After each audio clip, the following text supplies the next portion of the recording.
আমার বাবাজি,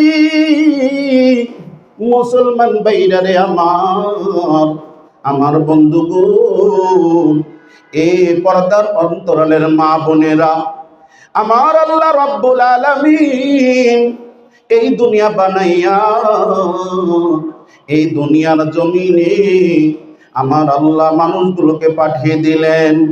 এই মানুষগুলো দুনিয়ার জমিনে আসার পর তারা তাদের ধর্ম পালন শুরু করে দিল। আমার আল্লাহকে তারা বাদ দিয়ে, আমার আল্লাহর মনোনীত ধর্মকে বাদ দিয়ে তাদের নিজের ধর্ম, তাদের মন গড়া ধর্ম পালন শুরু করে দিল। এমন সময় আমার আল্লাহ রাব্বুল আলামিন এই দুনিয়ার জমিনের মানুষগুলোকে হেদায়েত করার জন্য, এই মানুষগুলোকে আলোর পথে আনার জন্য, মিনাজ জুলুমাতি ইলান নূর, আল্লাহ রাব্বুল আলামিন আপনাদেরকে আলোর পথে আনার জন্য আমার আল্লাহ রাব্বুল আলামিন দুইটা রহমত, দুইটা বরকত আমার আল্লাহ রাব্বুল আলামিন দুনিয়ার জমিনে প্রেরণ করলেন। এক নম্বর রহমত আমার আল্লাহ রাব্বুল আলামিন বিশ্ব নবী মুহাম্মদুর রাসূলুল্লাহ সাল্লাল্লাহু আলাইহি ওয়াসাল্লাম।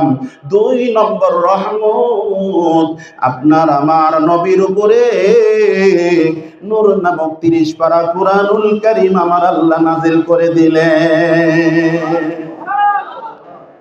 আমার আল্লাহ রাব্বুল আলামিন পবিত্র কালামের মধ্যে সুন্দর করে জানিয়ে দেন, ইয়া আইয়ুহান নাসু ক্বাদ জাআকুম বুরহানুম মির রাব্বিকুম ওয়া আনজালনা ইলাইকুম নূরান মুবিনা। আল্লাহু আকবার। আমার আল্লাহ রাব্বুল আলামিন এই আয়াতের মধ্যে বুরহান নামক নবী দুনিয়ার জন করলেন, আর নূর নামক কুরআন আমার নবীজির উপরে আরে নাজিল করলেন। এই দুইটা জিনিস যারা মেনে চলবে, আমার নবীকে যারা মানবে, যারা আমার আল্লাহর কোরআনকে মেনে চলবে, এই দুইটা জিনিস দিয়ে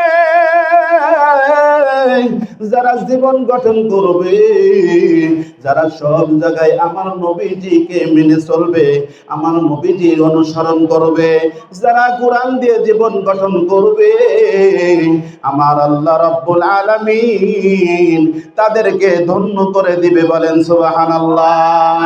আরো জোরে বলেন সুবহানাল্লাহ। হযরত ওমর রাদিয়াল্লাহু তাআলা আনহু, এই হযরত ওমর কাফের ছিল, কিন্তু আমার নবীজিকে হত্যা করতে আসলেন। আমার নবীজির কল্যাণ নেওয়ার জন্য আসলেন। আমার নবীজির কাছে আসার পর আমার নবীজির সুন্দর চেহারা দেখিয়া, আমার নবীজির সুন্দর কথা শুনিয়া, এই কোরআনের কথা শুনিয়া হযরত ওমর এমনি ভাবে হিদায়াত হয়ে গেল। এই ওমরকে আমার আল্লাহ সোনার মানুষ বানাইয়া দিয়েছেন। বলেন সুবহানাল্লাহ।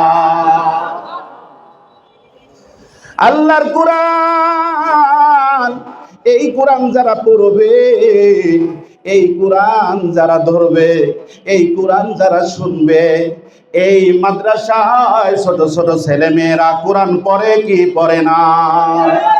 এই কোরআন পড়লে লাভ আছে না নাই? কোরআন পড়লেও লাভ, কোরআন শুনলেও লাভ, কোরআন শুনলেও লাভ। এই কোরআনকে মোহাব্বত যারা করবে, এই কোরআন কাল কিয়ামতের ময়দানে সুপারিশ করবে। তোমার আমার জন্য কোরআন সুপারিশ করবে। এই কোরআনের সুপারিশের আমার আল্লাহ তোমাদেরকে মাফ করে দিবে। বলেন সুবহানাল্লাহ। কাল কিয়ামতের ময়দানে তোমার আমার নবী উম্মতকে সুপারিশ করিয়া জান্নাতে না নিয়া তোমার আমার নবী জান্নাতে যাবে না। কাল হাসরের ময়দানে তোমার আমার নবী উম্মতের জন্য কাঁদতে থাকবে, উম্মতের জন্য পাগল হয়ে যাবে। আমার নবীজি 63 বছর জিন্দেগি শুধু উম্মতি উম্মতি বলে কেঁদেছে। আমার নবীজি 63 বছর জিন্দেগি শুধু উম্মতি উম্মতি বলে কেঁদেছে। আমার নবীজি কোনদিন মা মা করে কান্দে নাই। আমার নবীজি কখনো বাবা বাবা বলে কান্দে নাই। আমার নবীজি কেঁদেছে শুধু উম্মতি উম্মতি বলিয়া। উম্মতের দরদের নবী এখনো রওজা পাকে শুইয়া শুইয়া আমার নবীজি উম্মতি উম্মতি বলে কাঁদতেছেন। কেন তুমি ওই নবীজিকে মহব্বত করবা না? ওই নবীজিকে কেন তুমি ভালোবাসবা না? ওই নবীজির আদর্শ তুমি কেন মানবা না? কেন তুমি কোরআন পড়বা না? কেন তুমি কোরআনকে ভালোবাসবা না? কোরআনকে ইজ্জত করার কারণে, কোরআনকে ভালোবাসার কারণে আমার আল্লাহ রাব্বুল আলামিন বান্দার গুনাহগুলো মাফ করে দেয়। এই কোরআনের সাথে সম্পর্ক রাখবো ইনশাআল্লাহ। মাদ্রাসায় সহযোগিতা করব ইনশাআল্লাহ। একটা ছেলে মাদ্রাসায় পড়াবো ইনশাআল্লাহ। একটা মেয়ে, যার ছেলে নাই, মেয়ে আছে, মেয়েটাকে মাদ্রাসায় পড়ান। একটা সময় ছিল জানাজা পড়ার লোক খুঁজে পাওয়া যাইত না, ঠিক না বে ঠিক? মসজিদ ছিল কাঁচা, মসজিদে নামাজ পড়ানোর মতো অবস্থান ছিল না। ওই যে ঘটনা জানেন না আপনারা, যে এক মসজিদের ইমাম নাই, কে নামাজ পড়াবে কে নামাজ পড়াবে? তো মাগরিবের ওয়াক্ত একজন লোক, তার ছেলে তাকে সৌদি আরব। তো মাঝে মধ্যে সৌদি থেকে, বোঝেন নাই, বাবাই নামাজ পড়তে জানে কি জানে না এটা তো আর ছেলের খবর নাই। জুব্বা, বিরাট এক জুব্বা পাঠায় দেয়, রুমাল পাঠায় দেয়। বাবা এক করছে কি, ওই জুব্বা রুমাল, ওই হাজি রুমাল পেঁচাইয়া জুব্বা গায়ে দিয়া মাথায় আবার ওই যে পাগড়ির মতো ওইটাও লাগাইছে। লাগাইয়া মাগরিবের নামাজের সময় ইনশাল্লাহ নামাজ পড়তে গেছে, যায় না কোনোদিন। ওই দিন আবার হ্যাঁ কিনলে জানি জুব্বা গায়ে দিয়ে মন চাইছে যাই নামাজটা পড়েই আসি। জুব্বা যখন পোলায় দিল, গায়ে যখন দিছি, বাড়ি হলে কয়টা নামাজটা পড়েই আসো। তো ঘুরতে ঘুরতে গেছে মাগরিবের নামাজের সময়। ওই মসজিদে তো ইমাম নাই, এখন নামাজ কে পড়ায়? তো মানুষজন তো খোঁজে কে আলেম আর কে জালেম, কে মুনাফিক কে বেঈমান, এটা কি চিনা যায়? বাংলাদেশের মানুষের অবস্থান চিনা বড়ই কষ্ট। আপনার সামনে কইব এক কথা, আপনারে কইব ভাই আপনারে খুব মহব্বত করি, খুব ভালোবাসি হুজুর, আপনার কথাগুলো খুব ভালো লাগে। পিছনে যায়, আড়ালে যায় আপনার বিরুদ্ধে কথা বলে, আছে না নাই? এরা হলো টাটকা মুনাফিক, টাটকা মুনাফিক। যারা সামনে কথা বলে ভালো, পিছনে যায় খারাপ বলে, এটা টাটকা মুনাফিকি স্বভাব। সামনে বলবো হুজুর ভালো না খারাপ, সামনেই বলবো, না পারলে না বললে চুপ থাকবো, পিছনে যায় খারাপ বলবো না। এই স্বভাব আমাদের মধ্যে যেন না থাকে। তাহলে তো ওই যে ইমাম কাকে দিবে কাকে দিবে, ওই জুব্বাওয়ালা মাথায় তুপ লাগায় আইছে, বলে ভাই আপনি তাহলে নামাজটা পড়ান।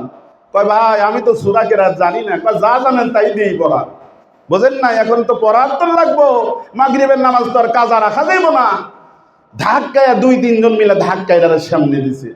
এখন ওইটা তো সামনে যায় বিপদে পড়ছে কি পড়ে নাই? জানে মাত্র 2টা সূরা, জানে মাত্র কয়টা? এখন 2 সূরা দিয়ে হ্যার তো মাসালা জানা নাই, যে যদি আমার 2 সূরা জানা থাকে তাহলে 2 সূরা দিয়ে আমার নামাজ পড়তে হবে। আগেও যে এই সূরা পড়বো, পরেও ওই সূরা দিয়েই দ্বিতীয় রাকাত পড়তে হবে, তার তো মাসালা জানা নাই। এখন সে প্রথম ওই যে সূরা ফাতিহার সাথে সূরা নাস মিলাইয়া প্রথম রাকাত তো শেষ করছে। এখন আল্লাহর বান্দা দ্বিতীয় রাকাতে কি পড়বে, সিজদায় যা চিন্তা করে যে দ্বিতীয় রাকাতে আমি কোন সূরাটা পড়ি। চিন্তা ভাবনা কইরা যখন কোনো কিছুর দিশ পায় নাই, সামনে দিয়েছিল আবার ভাঙ্গা, বোঝেন নাই, আগের তো বেড়া ছিল, টিনের ঘর ছিল না, আর ভাঙ্গা বেড়া ছিল, নিজ দিয়ে কুত্তা আইতো আর যাইতো। এখন তো মাশাআল্লাহ সব মসজিদ এত সুন্দর, বাংলাদেশের মুসল্লিদের মন মানসিকতা ভালো হয়েছে, মসজিদ মাদ্রাসার প্রতি তাদের নজর এসেছে। এখন আল্লাহ রব্বুল আলামিন মানুষের মধ্যে কোরআন হাদিসের মহব্বত, মসজিদ মাদ্রাসার মহব্বত মানুষের অন্তরের মধ্যে আমার আল্লাহ দিয়ে দিয়েছে, বলেন সুবহানাল্লাহ। এখন আর মানুষ মাদ্রাসায় দান করতে দ্বিধাবোধ করে না ইনশাল্লাহ। দেখা যায় আগে মানুষ 2-4 টাকা বাইরে করতে সময় লাগতো, এখন 2000-5000ও বাইরে করতে সময় লাগে না। আল্লাহর বান্দা তো সামনে দিয়ে দৌড় মারছে। এখন সিজদা এত লম্বা হয়, বোঝেন নাই, সুবহান রাব্বিল আলা 3 বার 5 বার নাই 7 বার পড়ার পরেও তো ইমাম সাবার ওঠে না। তো তার মধ্যে একজন ছিল একটু পোলাপান টাইপের, সেটা কই কিরি ওঠে না, মাথা উচ্চ করে দেখে যে ইমাম সাহেব নাই। এনে সে ব্যাকরে ডাক্কান শুরু করছে, চাচা দাদা তোমরা যে সিজদায় রয়েছো, ইমাম সাহেব তো নাই। ইমাম সাহেব কি করছে? পলাইছে। এখন কি সেই যুগ আছে? গ্রামে গ্রামে আলেম আছে না নাই? প্রত্যেক গ্রামের মধ্যে 2-4-5 জন করে আলেম আছে। এই আলেমের অবদান কার বলেন তো দেখি? এই মাদ্রাসার অবদান, ঠিক না বেঠিক? এই মাদ্রাসার ওসিলায় আজকে গ্রামগঞ্জে ছেলেরা পুরুষের দলেরা আলেম হচ্ছে, এমনকি মেয়েরাও এখন আলেমা হচ্ছে, কি হচ্ছে না? আমার বন্ধুরে, আল্লাহর এক বান্দা আল্লামা সানাউল্লাহ পানিপতি রহমাতুল্লাহ আলাইহি তিনার কিতাবের মধ্যে এই ঘটনাটা নিয়ে এসেছে। ভারতবর্ষের মধ্যে আল্লাহর এক বান্দা গরিব মানুষ গামছা বিক্রি করত। আল্লাহর এই বান্দা গামছা বিক্রি করত হাটে হাটে। এই বান্দা একদিন হঠাৎ করে দেখে একজন মানুষ আল্লাহর একটা কালাম, একটা কোরআন শরীফ বিক্রি করার জন্য নিয়ে এসেছে। আল্লাহর এই বান্দা এই কোরআন বিক্রি করা লোকের কাছে গিয়েছে, যাইয়া ডাক দে বলে, ভাই গো আপনি কি নিয়ে এসেছেন? বলে আমি একটা আল্লাহর কালাম নিয়ে এসেছি। বলে ভাই গো আমারে ওই কালামটা দেন, আমারে ওই কালামটা দেন। আল্লাহর বান্দা ডাক দে বলতেছেন, এই কালাম তো আমি এমনি এমনি দিতে পারবো না। এই কালাম যদি তোমার নিতে হয় 3টা টাকা দিতে হবে। কয় টাকা? মাত্র 3 টাকা। 3 টাকার দাম ছিল, বোঝেন নাই? এখন তো 100 টাকারও কোনো মূল্য নাই। 100 টাকা নিয়ে ওই দোকানে যায় বসবেন, 2 কাপ চা খাইবেন, দেখবেন যে একটা পান খাইবেন, 100 টাকা শেষ, ঠিক না বেঠিক? আগে 2 টাকা 3 টাকার বড় দাম ছিল, টাকার মূল্য কমে গেছে। আমার ভাই গো, আল্লাহর এই বান্দা বলে ঠিক আছে, আমি ওই 3 টাকা দিয়ে কোরআনটা নিব। এইবার পকেটের মধ্যে হাতটা ঢোকাইয়া দিছে, পকেটের মধ্যে হাত ঢোকাইয়া দেখে 3 টাকা নাই, 2টা টাকা আছে। আল্লাহর এই বান্দাকে বলতেছে, ভাই গো আমার কাছে 2টা টাকা আছে, আমার এই কোরআনটা দেওয়া যাইব নাকি? আল্লাহর বান্দা ডাক দিয়া বলে, ভাই গো আমি 2 টাকায় কোরআন দিতে পারবো না, এই কোরআন নিতে হলে 3 টাকায় নিতে হবে। আল্লাহর বান্দা ডাক দিয়ে বলতেছে, ভাই গো আপনি কোরআনটা কারো কাছে বিক্রি করবেন না, আমি 1 টাকার ব্যবস্থা করে তারপরে আসবো। আমি যতক্ষণ পর্যন্ত না আসি ততক্ষণ পর্যন্ত আল্লাহর কোরআনটা কারো কাছে বিক্রি করবেন না। এইবার আল্লাহর বান্দা মানুষের ধারে ধারে 1টা টাকার জন্য দৌড়াইতেছে। ভাই গো 1টা টাকা আমার দরকার, 1টা টাকা দিবেননি? গরিব মানুষ দেখলে কেউ হাওলাত দিতে চায় না, ঠিক? গরিব মানুষকে কেউ হাওলাত দিতে চায় না, গরিব মানুষকে দুনিয়ার মানুষ দেখতে পারে না।